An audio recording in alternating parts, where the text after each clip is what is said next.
जज साहब अपनी ही माँ को वृद्धाश्रम छोड़ आए।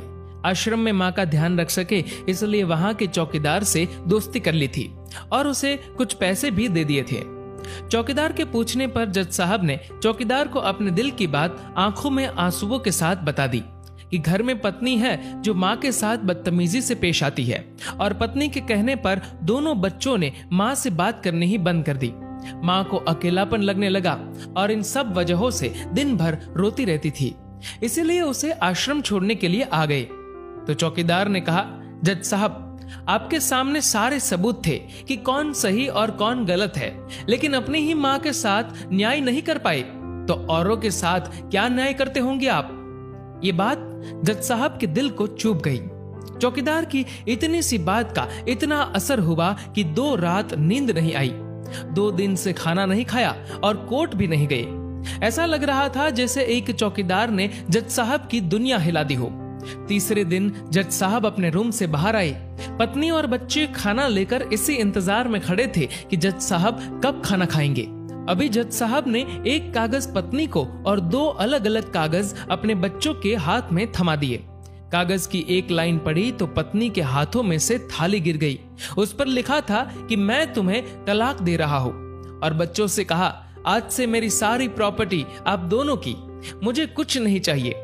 बच्चों ने उन्हें जबरदस्ती कुर्सी पर बिठाया। हाथ जोड़कर पैरों में गिरकर इन सब का कारण पूछा तो आंखों में आंसुओं के सैलाब के साथ जज साहब बोले कि मैं मेरी 65 वर्ष की माँ को आश्रम छोड़ के आया हूँ, अनजान लोगों के भरोसे छोड़ के आया हूँ, और आप सब कारण पूछ रहे हैं। हम लोगों को शर्म आनी चाहिए। रोज मेरे कोर्ट से आने के बाद माँ रोती थी कि बेटा प्लीज मुझे वृद्धाश्रम में शिफ्ट कर दो। आप में से किसी ने भी माँ से सीधे मुंह बात नहीं की और ये भी भूल गए कि जिस जज को आज पूरा शहर सलाम करता है, उसी जज को बनाने में उस माँ का कितना बड़ा रोल है। कभी दूसरों के घरों में काम करने जाती तब भी मुझे अकेला ना छोड़ती थी। ऐसी भगवान समान माँ को मैंने आश्रम में छोड़ दिया, और वो भी ऐसे लोगों के भरोसे जिन्हें ये तक नहीं पता कि माँ को क्या बीमारियां है। खुद को कोसते हुए जज साहब कहते हैं, दूसरों पर फैसले सुनाने वाला आज मैं खुद हार गया।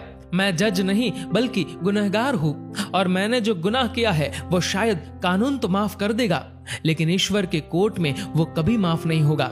ये कहते हुए जज साहब बोले कि अब मैं अपने पापों का प्रायश्चित करने जा रहा हूँ। मैंने अपना सब कुछ आप लोगों को सौंप दिया है और अब अपनी माँ के साथ आश्रम में रहूंगा और उनकी सेवा करूंगा। पत्नी से जज साहब ने कहा कि याद रखना, आज तुमने उस माँ को आश्रम भिजवाया, तुम भी एक माँ हो, कल तुम्हें भी कोई आश्रम भेजेगी, तब तुम्हें मेरे इन शब्दों का अर्थ सही मायने में समझ आएगा। ये बोलकर जज साहब आश्रम के लिए चल दिए। आधी रात को चौकीदार भी जज साहब को देखकर चौंक गया। आश्रम के अंदर दाखिल हुए तो देखा माँ सो रही थी।